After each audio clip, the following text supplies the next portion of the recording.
अच्छा, सरकार का जानिसार और आपका गुलाम जब जन्नत में जाता है तो क्या हाल होता है, क्या मंजर होता है। कदम चूमे जिनाने हूरो गिलमाने सलामी दी, कदम चूमे जिनाने हूरो गिलमाने सलामी दी, सरे महशर चला, सरे महशर चला, जब कोई दीवाना मोहम्मद का, सरे महशर चला, जब कोई दीवाना मोहम्मद का। और ये शेर भी मुलाजा फरमाए, बुलंद आवाज से हाथों को उठाकर बोलिए या रसूल अल्लाह।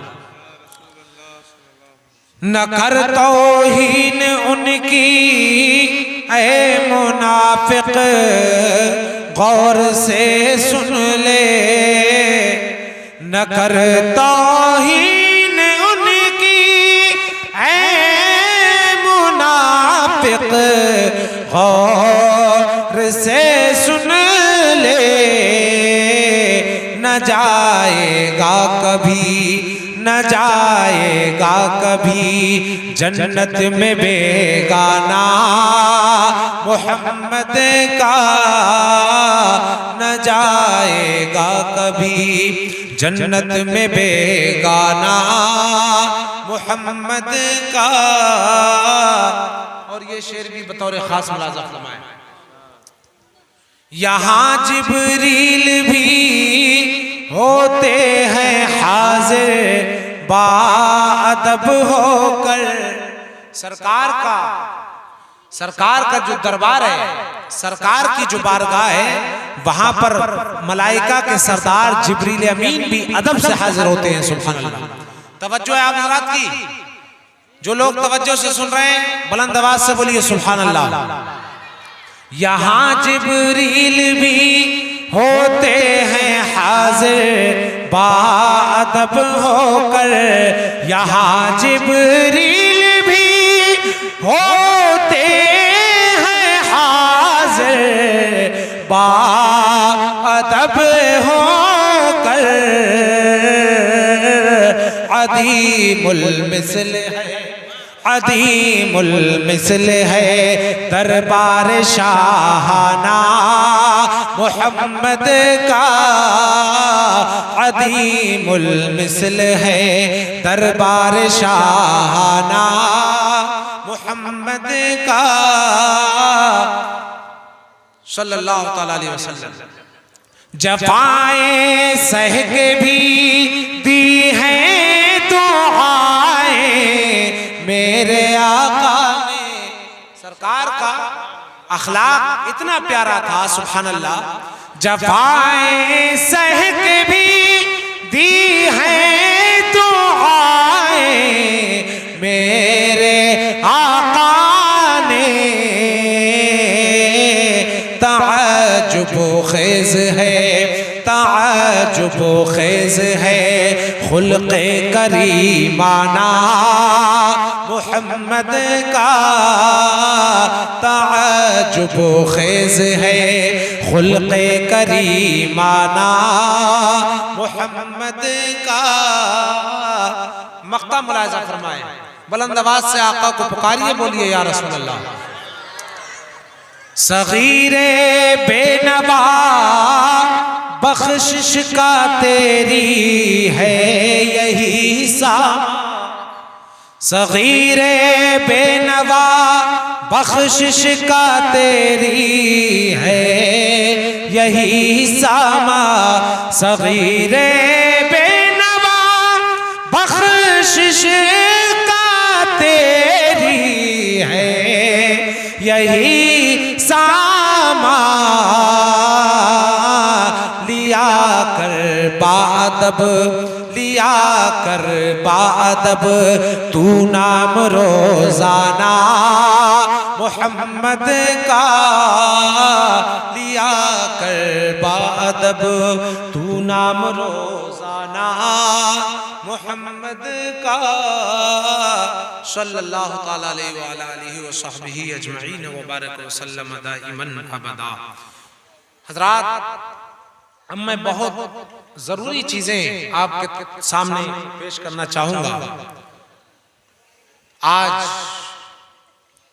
यहाँ पर शादी के मौके पर एक हसीन व जमील महफिल का इनेकाद किया गया कि सारे गांव वालों को अल्लाह और उसके प्यारे हबीब सल्लल्लाहु ताला अलैहि वसल्लम का जिक्र करने और सुनने का मौका मैसर हुआ। अल्लाह पाक इस सारे जिक्र करने को अपनी बारगाह में कबूल फरमाए और हम सब के लिए जरिए नजात बनाए। हज़रात, हमारा और आपका परवरदिगार जल्ल मजदहू कुरान पाक में इरशाद फरमाता है, वमा खलक़तुल जिन्न वल इंसा इल्ला लियअबुदून। हमने इंसानों और जिन्नों को अपनी इबादत ही के लिए पैदा फरमाया है, अपनी इबादत के लिए पैदा फरमाया। किसी और काम के लिए हमने इंसानों को पैदा नहीं फरमाया, हमने जिन्नों को किसी और मशगले के लिए पैदा नहीं फरमाया, बल्कि पैदा फरमाया तो सिर्फ इसलिए पैदा फरमाया कि वो दुनिया में आकर के मेरी बंदगी कर सके, मेरी इबादत कर सके। मैंने इंसान को इसलिए पैदा फरमाया। ये अल्लाह पाक इरशाद फरमाता है। अब आप गौर कीजिए, दुनिया में इंसान पैदा कर दिया गया, अभी वो छोटा है, माँ की गोद में है, छोटा सा बच्चा है। माँ बाप को हुक्म दिया गया कि ये जो तुम्हारा बच्चा पैदा हो गया है, इसकी तरबियत इस अंदाज में कीजिए, इसकी परवरिश इस अंदाज में कीजिए कि आगे चल करके कोई ये न कहे कि ये दुनिया में कोई आवारा बच्चा है, बल्कि हर कोई देखने के बाद कहे कि ये देखो गुलाम मुस्तफा चला आ रहा है। सुभान अल्लाह। अपनी बच्चों की तरबियत ऐसे कीजिए। अब आप गौर कीजिए, दुनिया में ये बच्चा पैदा कर दिया गया, माँ की गोद में है बच्चा। हमारी माएँ और बहनें भी बहुत तवज्जो के साथ में सुन रही हैं, हमारे इस्लामी भाई भी तवज्जो के साथ सुन रहे हैं। मैं आप सबकी तवज्जो चाहूंगा, तवज्जो के साथ गुफ्तगू को सुनिए। आप देखें, ये बच्चा माँ की गोद में है, अब माँ के ऊपर जिम्मेदारी बन गई, इसलिए कि माँ के बारे में मुस्तफा ने इरशाद फरमाया, उतलुबुल इल्मा मिनल महदी इलल लहद। प्यारे मुस्तफा इरशाद फरमाते हैं, इल्म सीखो माँ की गोद से कब्र तक। सुभान अल्लाह। अब बच्चा माँ की गोद में है, हुक्म हो रहा है कि बच्चा इल्म सीखे। ये लोगों क्या मतलब हुआ? वो तो छोटा सा बच्चा है, वो इल्म कैसे सीख सकता है? वो छोटा सा बच्चा है, वो कैसे इल्म हासिल कर सकता है? तो ये हुक्म अब मुतवज्जे हो गया वालिदैन की तरफ कि बच्चा तो इल्म नहीं सीख सकता इतना छोटा, लेकिन हाँ वालिदैन इतना जरूर कर सकते हैं कि अपने बच्चों को वो इल्म दीन जरूर सिखा सकते हैं। यानी ये हुक्म जो माँ के गोद में है बच्चा, ये हुक्म अब वालिदैन की तरफ मुतवज्जे हो गया। सुभान अल्लाह। कि वालिदैन अपने बच्चों को अच्छी तरबियत दें और इल्म दीन से आरास्ता करें। सुभान अल्लाह। अब आप देखिए, माँ की गोद में बच्चा परवरान चढ़ रहा है, माँ की गोद में बच्चा अपनी जिंदगी के शामों सहर गुजार रहा है। अब बड़ा होने लगा ये बच्चा, जब बड़ा हुआ, हालत बुलूग को पहुंचा, तो अब इसकी तरफ शरीयत के अहकाम मुतवज्जा हो गए। बच्चा बड़ा हो गया, नमाज फर्ज हो गई, बच्चा बड़ा हो गया, रोजे फर्ज कर दिए गए। बच्चा अगर इस्तिताअत रखता है, बड़ा हो गया, तो अब हज की इस्तिताअत है, हज फर्ज हो गया। सुभान अल्लाह। ज़कात अगर बनती है तो ज़कात फर्ज हो गई।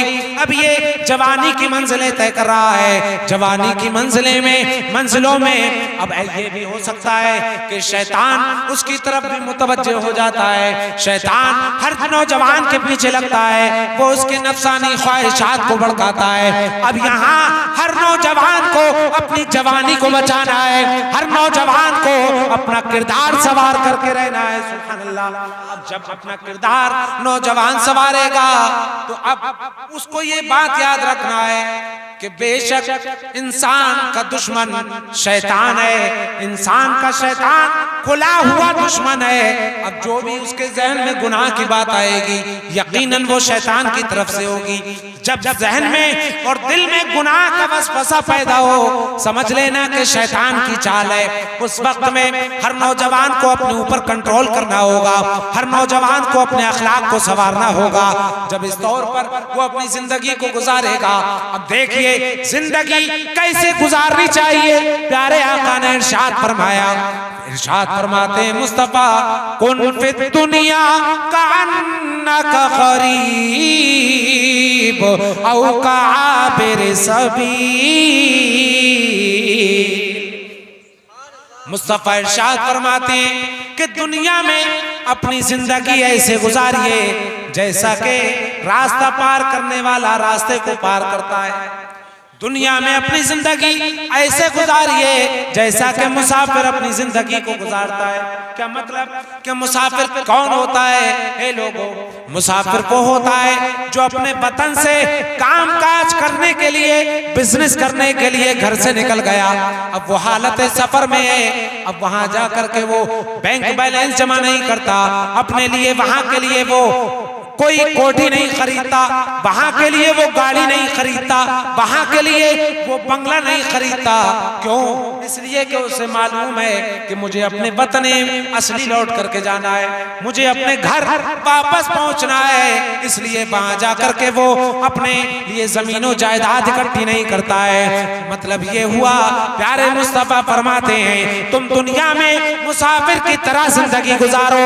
क्या मतलब कि जैसे मुसाफिर 4 दिन की जिंदगी समझता है और वापस अपने वतन अजीज आ जाता है, ऐसे ही दुनिया में तुम 4 दिन के लिए भेजे गए हो। हकीकत में तुम्हारा अंजाम मैदान महशर में होने वाला है। 4 दिन की जिंदगी है। अब मैदान महशर में जब हिसाब व किताब किया जाएगा, उस वक्त में अगर आदमी सईद होगा, नेकोकार होगा, तो उसका ठिकाना जन्नत बना दिया जाएगा। अगर आदमी उस वक्त में गुनाहगार होगा तो अब गुनाह के लिए उसको जहन्नम में डाल दिया जाएगा। अल्लाह पाक महफूज फरमाए। हे लोगों, पता ये लगा हर आदमी की जिंदगी इन अय्याम से गुजरती है। अब ये नौजवान बच्चा आगे बढ़ने लगा। अब ये एक वक्त वो आया कि अभी ये तने तनहा था, लेकिन अब शादी के लिए ये तैयार हो गया। माँ बाप ने चाहा कि इस बच्चे की शादी कर दी जाए। घर में बेटी मौजूद है, वो अभी शादी की लायक नहीं थी, अपने अय्याम गुजार रही थी। लेकिन एक दिन वो आया कि अब माँ बाप अपनी बेटी को विदा करने के लिए तैयार हो गए। लड़के के घर वाले लड़के की शादी के लिए तैयार हो गए। अब ये बहुत वक्त आ गया कि अब एक मर्द और एक औरत जो अभी तक एक दूसरे के लिए हराम थे, एक दूसरे के लिए नाजायज थे, लेकिन निकाह होने के बाद में एक दूसरे के लिए जायज हो गए। ये निकाह की सुन्नत में मुनक़िद होने के बाद, निकाह की सुन्नत में बंधने के बाद में अब वो मर्द और औरत एक दूसरे के लिए जायज हो रहे हैं। सुभान अल्लाह। आज भी वही दिन है, आज ये शादी की महफिल है। माशाअल्लाह यहाँ शादी होगी तो अब 2 शौहर बीवी आपस में एक दूसरे के लिए एक बंधन में बंधने वाले हैं। सुभान अल्लाह। अभी तक मर्द भी तन्हा था, वो अपने काम खुद करता था, उसके ऊपर सिर्फ अपने हुकूक थे। लेकिन अब जब घर में बीवी आ गई तो अब उसके ऊपर ये शरीयत ने हुक्म नाफिज फरमा दिया कि अब तुझे अपना भी ख्याल रखना है, साथ ही साथ उस बेटी का भी ख्याल रखना है जो दूसरे घर से तेरे घर में आई। अब उस बेटी का भी ख्याल रखना है, उसके हुकूक की भी अदायगी करना है। सुभान अल्लाह। बुलंद आवाज से बोलिए सुभान अल्लाह। अरे समझ रहे हैं आप हजरात? जो हजरात समझ रहे हैं बुलंद आवाज से आका को पुकारिए, बोलिए या रसूल अल्लाह। अभी तक ये तने तनहा था, लेकिन अब घर में बीवी आई है, बीवी का भी उसको ख्याल रखना है। सुभान अल्लाह। और साथ ही साथ बीवी जो घर में माँ बाप के घर में तने तनहा थी, लेकिन अब शौहर के घर आ गई है तो अब उसे आजादी की जिंदगी अपने अकेली जिंदगी नहीं गुजारना है, बल्कि अब उसको शौहर के हुकूक की अदायगी करना है। यानी बीवी शौहर के हुकूक समझेगी और शौहर बीवी के हुकूक समझेगा। सुभान अल्लाह। अब ये दोनों एक दूसरे का ख्याल रखेंगे। अब आप देखें आज हमारे घरों में मुआशरे में जो बिगाड़ पैदा हो रहा है, सबसे पहली वजह शौहर बीवी के आपसी ताल्लुकात हैं। वो एक दूसरे के हुकूक की पामाली करते हैं, वो एक दूसरे के हुकूक की अदायगी नहीं करते सही तौर पर, इसलिए उनके आपस में लड़ाई झगड़े होते हैं। और जब लड़ाई झगड़े होते हैं तो मुआशरे में बिगाड़ पैदा होता है। आप क्या सोचते हैं कि हर शौहर बीवी ये सोचता है कि वो घर में अकेले लड़ रहे हैं? नहीं नहीं, बल्कि जो उनके बच्चे सामने उनकी लड़ाई देख रहे हैं, एक वक्त वो आएगा कि जब ये बच्चे आज जो अपने जहनों में लड़ाई झगड़ा बिठा रहे हैं, आने वाले वक्त में जब उनकी शादी होगी यही चीजें उनके दिमाग में गर्दिश करने लगेंगी, तो वही बच्चे उन चीजों को रिपीट करने लगेंगे। इसी तरीके से आज हमारा मुआशरा बिगड़ता जा रहा है। हमें अपने घर से शुरुआत करना होगी, हर इंसान को अपने घर से शुरुआत करना होगी। हर शौहर को अपनी बीवी का ख्याल करना होगा, हर बीवी को अपने शौहर के हुकूक मानना होंगे। जब इस तरीके से काम होगा तो इंशाअल्लाह सारे मुआशरे में सुधार पैदा हो जाएगा, सारा मुआशरा सुधरता नजर आएगा। आज हाल ये कि जब बीवी शौहर की बात नहीं मानती तो माँ बाप की बात कैसे मानेगी, अपने सास ससुर की बात कैसे मानेगी? तो इसलिए हमें अपने घरों के माहौल को सही तौर पर करना होगा। आप देखिए ये दोनों अब घर में जिंदगी गुजार रहे हैं, मोहब्बत कैसे पैदा करना चाहिए। चलिए सरकार की बारगाह में तो प्यारे आका ने इरशाद फरमाया कि अगर कोई आदमी दस्तरखान पर बैठा हुआ है, अगर दस्तरखान पे वो तन्हा खाना खाता है, यानी उसने सिर्फ खाना खाया, बाहर से थका हुआ आया और आने के बाद बीवी से खाना तलब किया, बीवी ने खाना लगा दिया, अब आने के बाद में बीवी ने तन्हा खाना लगा दिया, अब वो आदमी तन्हा खाना अकेले बैठ करके खा रहा है, अपनी बीवी को नहीं पूछता तो उसे कोई भी सवाब नहीं मिलेगा। लेकिन सरकार ने एक वो तरीका बताया कि अगर उस तरीके पर आप अमल करें तो खाना भी खाएंगे, पेट भी भर जाएगा, साथ ही साथ आपको अजरो सवाब भी दिया जाएगा। मुस्तफा इरशाद फरमाते हैं कि अगर कोई मर्द अपनी बीवी के मुंह में मोहब्बत से एक लुकमा रख देगा तो अल्लाह पाक इस पर उसे अजरो सवाब अता फरमाएगा, ये भी अल्लाह की बारगाह में सदका लिखा जाएगा। यानी अगर कोई शौहर अपनी बीवी के मुंह में मोहब्बत से एक लुकमा रखता है तो अल्लाह पाक इसको इस पर अजर सवाब अता फरमाता है। सुभान अल्लाह। अब आप देखें जब शौहर बीवी से इस तरीके से मोहब्बत से पेश आएगा तो बीवी के दिल में भी कदर मंजिलत बढ़ जाएगी, वो शौहर की मोहब्बत को दिल में जगह देगी और हर बात उस शौहर की मानने के लिए तैयार हो जाएगी। अब आप देखें शादी हो गई, शौहर बीवी शादी के बंधन में बंध गए, कुछ महीने गुजरे, साल गुजरे थे कि अल्लाह की जानिब से एक इनाम दे दिया गया। अब उनके घर में औलाद पैदा कर दी गई। सुभान अल्लाह। घर में बेटा या बेटी जैसी रहमत से उनको नवाज दिया गया। अब देखिए घर में बेटी आई है या बेटा आया है तो अब दोनों शौहर बीवी उनको यह हुक्म दिया गया कि अपने बच्चों की तरफ मुतवज्जे हो जाओ, अपने बच्चों की तरबियत में लग जाओ, उनकी परवरिश अच्छे तौर पर करना, इसलिए कि अगर बच्चों की परवरिश सही तौर पर हो जाएगी तो आने वाले वक्त में ये बच्चा आवारा बच्चा नहीं होगा बल्कि ये सरकार का जानिसार गुलाम बन जाएगा। सुभान अल्लाह। नारे तकबीर, नारे रिसालत, नारे हैदरी, नारे गौसियत, मसलके आला हजरत, फैजाने आला हजरत, जश्न शादी खाना आबादी और अमाए अहले सुन्नत जिंदाबाद जिंदाबाद। घर में बच्ची पैदा होती है, आज भी सुनने में आता है बहुत से ऐसे जाहिल होते हैं बेटे की पैदाइश में तो खुश होते हैं, लेकिन अगर घर में बेटी आ जाए तो वो तरह तरह का मुंह बिगाड़ते हैं। हे लोगों, बेटी घर में अल्लाह की रहमत है, बेटी अल्लाह की नेमत है। आप देखें, ये 12 रबीउल नूर का महीना चल रहा है। आप जानते हैं मेरे मुस्तफा जब दुनिया में तशरीफ नहीं लाए थे, उस वक्त अरब का हाल ये था कि बेटी को ये पैर की ठोकर समझा जाता था। बेटी अगर पैदा हो गई तो बाप जाकर के गड्ढा करता था और गड्ढे में जाकर के जिंदा बेटी को दरगोर कर देता था। आज आप देखें, आज वो माहौल नहीं है, आज वो माहौल नहीं है जो उस वक्त अरब का माहौल था।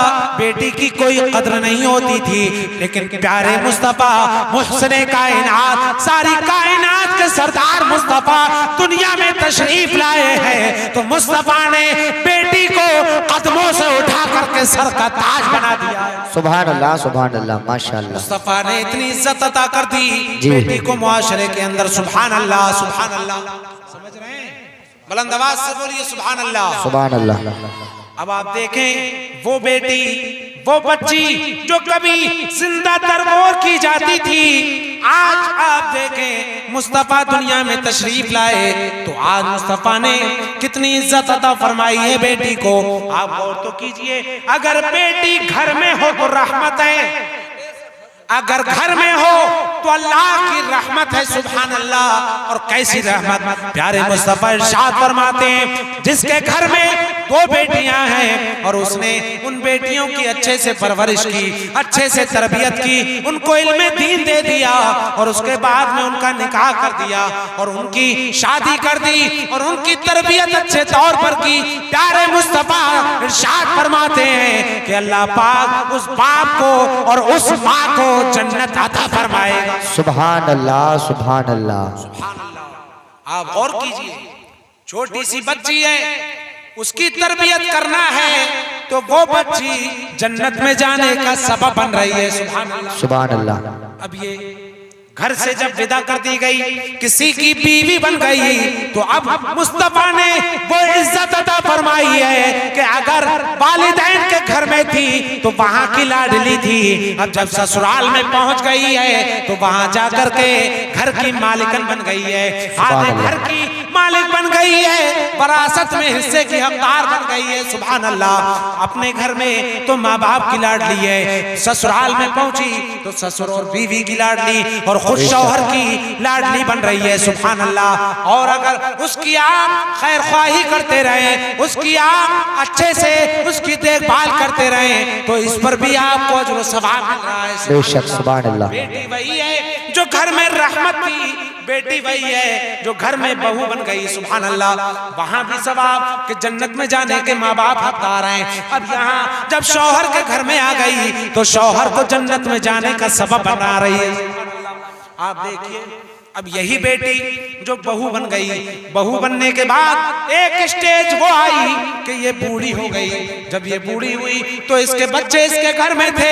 अब बच्चों को मुझसे चापशा सुना दिया गया, ए घर वाले बच्चों, अपनी माँ की इज्जत करना, इसकी देखभाल करना, इसलिए कि ये मामूली माँ नहीं है बल्कि इनके कदमों के नीचे मुस्तफा ने जन्नत को रख दिया। सुभान अल्लाह, सुभान अल्लाह, माशाअल्लाह, माशाअल्लाह। ये वही बेटी जो घर में थी तो रहमत थी, शौहर के घर में आई तो जन्नत में जाने का सबब बन गई, और जब बूढ़ी हो गई तो औलाद के लिए जन्नत बन गई। सुभान अल्लाह। आप गौर कीजिए, ये मुस्तफा ने वो इज्जत अता फरमाई है औरत को मुआशरे में। आज आप देखें, किसी मजहब के अंदर औरत को ये इज्जत नहीं दी गई, किसी मजहब के अंदर औरत को ये इज्जत नहीं मिली है। अगर ये इज्जत आज मुआशरे में औरत को मिली है तो ये मुस्तफा के सदक़े में। बेशक, सुभान अल्लाह, सुभान अल्लाह। मुस्तफा के सदक़े में ये इज्जत औरत को मिली। सुभान अल्लाह। आप देखें, मुस्तफा, प्यारे मुस्तफा दुनिया में तशरीफ लाए।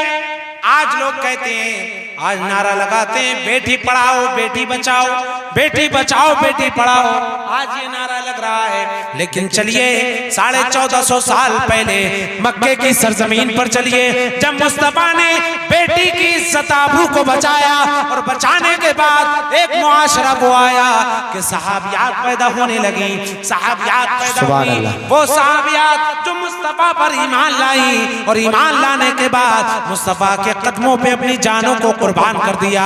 मुस्तफा दुनिया में तशरीफ फरमाए, ज़ाहिरी हयात मुस्तफा की है, तो मुस्तफा ने आने के बाद में सहाबियात पैदा हुई और मुस्तफा ने जिस तरह बच्चियों को इज्जत अता फरमाई, वैसे ही साथ औरतों के हाथ में मुस्तफा ने कलम भी अता फरमाया। सुभान अल्लाह, माशाअल्लाह माशाअल्लाह। औरतों के हाथ में मुस्तफा की तालीमात पहुंच गई, सुभान अल्लाह।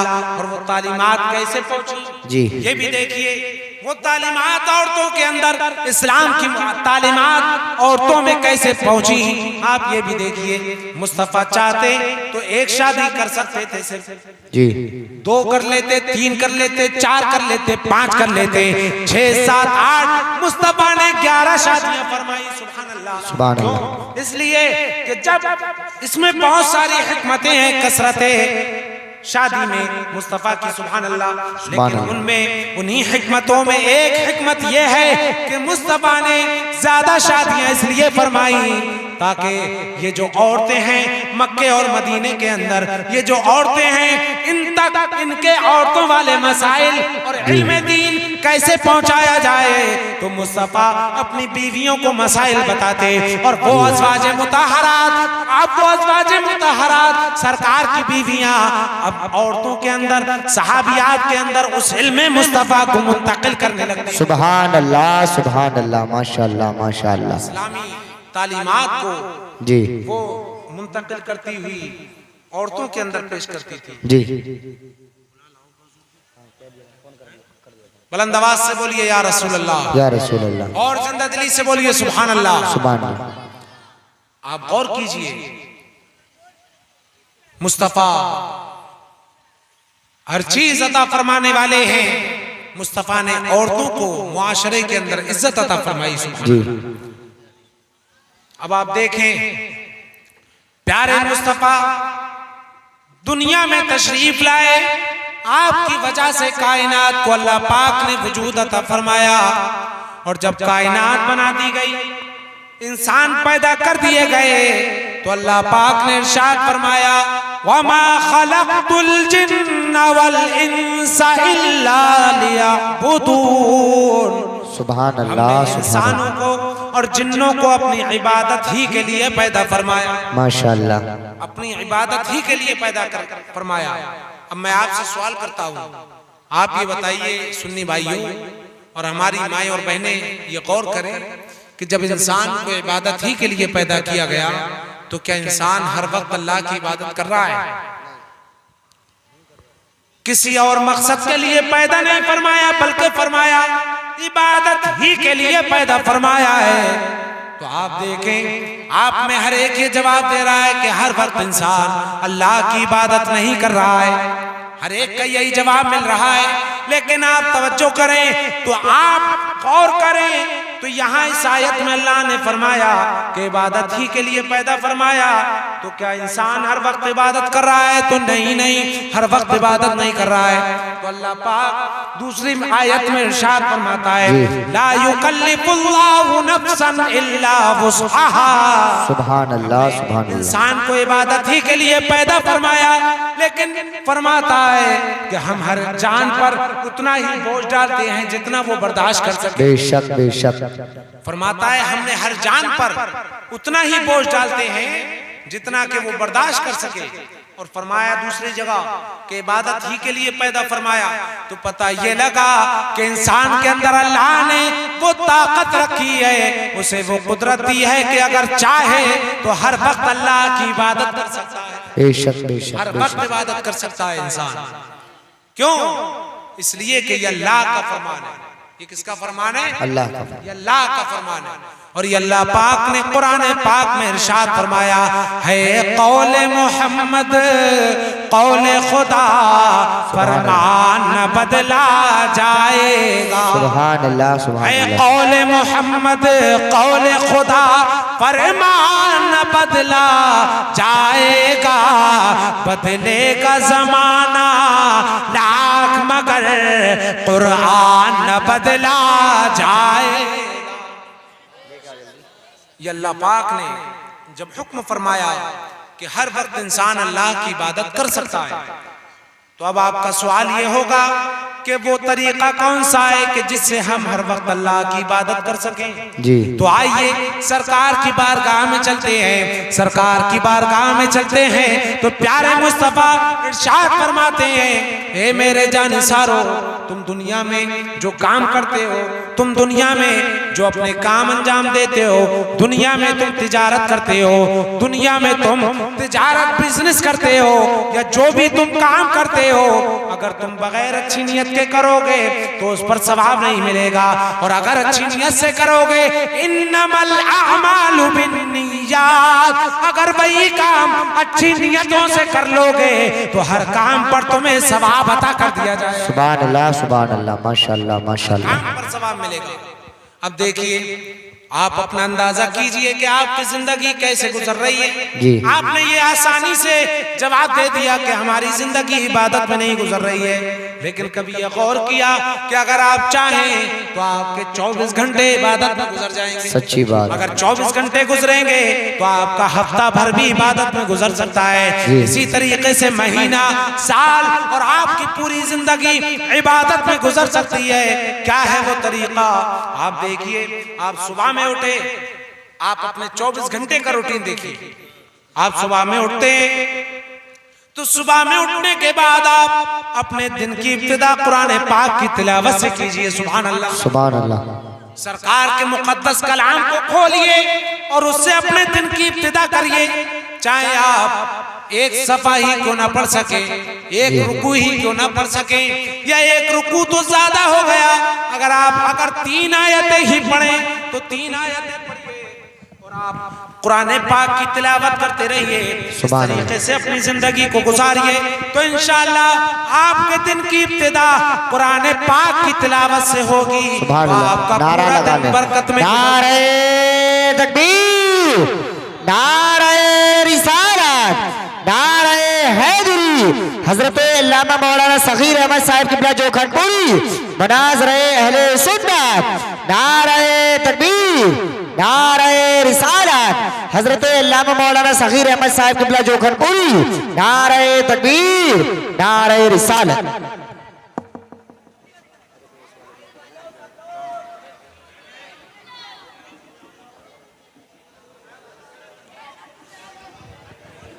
जो लोग पीछे खड़े हैं आगे आ जाए।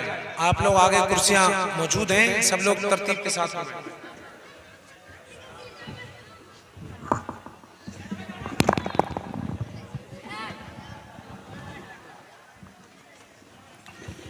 बुलंद आवाज से अपने आका को पुकारिए, बोलिए या रसूल अल्लाह। मैं अपनी गुफ्तगू खत्म कर रहा हूँ, बस कुछ आखिरी बातें बयान कर दूं और अपनी तकरीर का खुलासा आपके सामने रख करके रुखसत हो रहा हूँ। बुलंद आवाज से बोलिए या रसूल अल्लाह, या रसूल अल्लाह। अब आप अपने 24 घंटे के हिसाब लगाइए। आपने दिन में अपना दिन शुरू किया तो अल्लाह के मुकद्दस कलाम से आपने अपना दिन शुरू कर लिया। सुभान अल्लाह। आपने 3 आयतें पढ़ी या एक रुकू पढ़ा, आपको सवाब मिल गया। सुभान अल्लाह। उसके बाद हर आदमी अपने घर से निकलता है बिजनेस करने के लिए, हर आदमी अपने घर से तिजारत के लिए निकलता है। तो अब अगर आदमी बगैर किसी अच्छी नियत के बिजनेस करेगा, बगैर किसी नियत खैर के साथ अगर बिजनेस करेगा और तिजारत करेगा तो उसे कोई सवाब नहीं मिलेगा। लेकिन हाँ, अगर वो अपने बिजनेस के अंदर, अपनी तिजारत के अंदर अच्छी नियतों को शामिल कर ले तो यही तिजारत इबादत बन जाएगी। सुभान अल्लाह। अपनी तिजारत में, अपनी बिजनेस में, अपने बिजनेस में ये नियत करे कि मैं जो माल कमाऊंगा इस माल से मैं दीन की खिदमत करूंगा, इस माल से बीवी बच्चों की परवरिश करूंगा। इसलिए कि बीवी बच्चों की परवरिश करना भी कुरान और हदीस में सवाब बताया गया। इसलिए मैं माल कमा रहा हूँ ताकि दीन की खिदमत कर सकूं, मैं माल कमा रहा हूँ ताकि अल्लाह की राह में खर्च कर सकूं। ए लोगों, तो आपका ये तिजारत करना सिर्फ तिजारत नहीं होगा, बल्कि यही तिजारत अल्लाह की बारगाह में इबादत शुमार की जाए। सुभान अल्लाह, सुभान अल्लाह, तिजारत इबादत हो गई। 8 घंटे आदमी ने बिजनेस किया, 10 घंटे जॉब की, उसके बाद वो घर से अपने बिजनेस से वो घर आ गया। घर आने के बाद अब वो इस्लामी तरीके से जिंदगी को गुजारे। अगर पानी पी रहा है, दिन में हर आदमी कई मर्तबा पानी पीता है। अगर आदमी अब पानी पिए, आप भी पीते हैं पानी, लेकिन ये लोगों बेतवज्जही में पीते हैं, आप एहतियात नहीं करते। पानी तो पीना ही है, क्यों? इसलिए कि हर इंसान को प्यास लगती है। जब पानी पीना ही है तो क्यों ना ऐसे पिए कि हर घूंट पर सुन्नत मुस्तफा का सवाब मिल जाए। सुभान अल्लाह, पीना ही है, हर शख्स को पानी पीना है, तो ऐसे पीजिए कि वही सुन्नत का तरीका हो और आपको सवाब भी मिल जाए। क्या मतलब कि आपको पानी पीना है, इंशाअल्लाह सारे लोग आज से इस पर अमल करेंगे। आप पानी पिएंगे तो 3 सांस में पिएंगे, 3 सांस में पानी पीना भी सुन्नत है। सुभान अल्लाह। और पानी पिएंगे तो पानी को चूस चूस कर पिएंगे, इससे सैराबी ज्यादा हासिल होती है। चूस करके पानी पीना भी सुन्नत है। और जब पानी पिए तो बिस्मिल्लाह शरीफ पढ़ करके पानी पिए, आपको सुन्नत का सवाब मिलेगा। और आप अगर पानी पिए तो 3 सांस में पिए, और जब सांस लें तो उस सांस में आप अपने बर्तन से मुंह को हटा लीजिए, बर्तन से मुंह हटा करके सांस लीजिए, इस पर भी आपको सवाब मिल जाएगा। सुभान अल्लाह। और आप देखें, पानी पिए तो बैठ करके पिए, इस पर भी सवाब मिलेगा। पानी पिए तो सर ढक करके पिए, इस पर भी सवाब मिलेगा। ए लोगों, पता ये लगा कि आपकी जिंदगी जो बेतवज्जुही में गुजर रही है, अगर थोड़ी सी तवज्जो देंगे तो यही आपकी जिंदगी गुलाम मुस्तफा की सूरत में गुजरने लगेगी। आपकी यही जिंदगी सुन्नत मुस्तफा की सूरत में गुजरने लगेगी। सुभान अल्लाह। आप देखिए, खाना खाएं तो दस्तरखान पे खाना खाएं तो नमक से खाने की इब्तिदा करें। सुभान अल्लाह। दायां पैर खड़ा करके खाना खाएं। और खाना खाने के जो आदाब हैं कि आदमी अपनी प्लेट पर सिर्फ नजर रखे, सामने वाले की तरफ ना देखे, उसकी प्लेट की तरफ नजर ना करे, ये भी खिलाफ अदब है। साथ ही साथ खाना आप इतना खाइए कि आपकी भूख खत्म हो जाए। आप खाने के इतना ना खाएं कि सांस लेने की भी जगह बाकी ना रहे। इसलिए कि जब आप खाना कम खाएंगे तो इससे गफलत कम होगी, और जब गफलत कम होगी तो आप इबादत ज्यादा करेंगे, और आपका पूरा दिन जो आपको इबादत में गुजारना था उसमें आपको गफलत पैदा नहीं होगी। सुभान अल्लाह। आप खाना खा रहे हैं, खाना खाते पे दस्तरखान पे खाना लगा हुआ है, आप खाना खाएं तो आखिर में खाने को जब आप बेकार ना छोड़ें, खाना बचा हुआ है प्लेट में, आप उसे रायगा न जाने दें, बल्कि आखिर तक प्लेट को साफ करें, प्लेट को उंगली से चाटें। इसलिए कि जब बर्तन पूरा साफ होता है तो वो बर्तन भी अहले दस्तरखान के लिए, बरकत के लिए अल्लाह की बारगाह में दुआ करता है। सुभान अल्लाह। घर में बरकत के सबब पैदा होती हैं यही सारी चीजें। अगर इसमें तवज्जो नहीं होगी तो घर में खैर और बरकत नहीं होती है। आप दिन में 3 मरतबा खाना और नाश्ता करते हैं, ये भी आपका सारा सुन्नत के मुताबिक इबादत बन जाएगा। अब आप घर में रात को आए हैं, आपको मैंने शुरू में बताया कि आप अपनी बीवी के साथ मामलात को अच्छा रखिए, औलाद की तरबियत में जिंदगी गुजारिए, तो ये घर में आपके 3-4 घंटे जो ऐसे ही उठते बैठते गुजरते हैं वो भी आपके सवाब में गुजर जाएंगे। अब आपका रात को सोने का वक्त आया तो अगर आप बगैर किसी अच्छी नियत के सो गए तो आपको कोई भी सवाब नहीं मिलेगा। लेकिन आप अगर सुन्नत के मुताबिक वुजू करके सोएंगे और नियत ये होगी कि सुबह मुझे फजर की नमाज पढ़ना है और दिन में माल तलाश करना है, जब इस नियत से सोएंगे तो रात पर आपका सोना अल्लाह की बारगाह में इबादत शुमार किया जाएगा। सुभान अल्लाह। आपका 24 घंटे का ये रूटीन हो तो ये 24 घंटे आपके इबादत में गुजरे कि नहीं गुजरे। और एक आसान चीज है, सिर्फ तवज्जो की कमी है। ऐसे ही हफ्ता गुजरेगा, साल गुजरेगा, पूरी जिंदगी गुजरेगी। तो अब आइए, जो अल्लाह पाक ने फरमाया कि बेशक हमने इंसानों को अपनी इबादत ही के लिए पैदा फरमाया, हर इंसान अगर चाहे तो उस पर अमल कर सकता है। इसलिए अपनी जिंदगी इस तौर पर गुजारिए तो इंशाअल्लाह यही मोहब्बत मुस्तफ़ा, सुन्नत मुस्तफ़ा, तरीक़े मुस्तफ़ा दुनिया में भी काम आएगा, मरने के बाद कब्र में भी काम आएगा और कब्र से उठने के बाद हश्र में भी काम आएगा। अल्लाह पाक इन सारे कलिमात पर हमें सुनने से ज्यादा अमल की तौफीक अता फरमाए। मेरे कहने में जो गलती हुई हो अपने फजल व करम से माफ फरमाए। व आखिर दावाया अनिल हम्दुलिल्लाहि रब्बिल आलमीन। अस्सलामु अलैकुम व रहमतुल्लाह।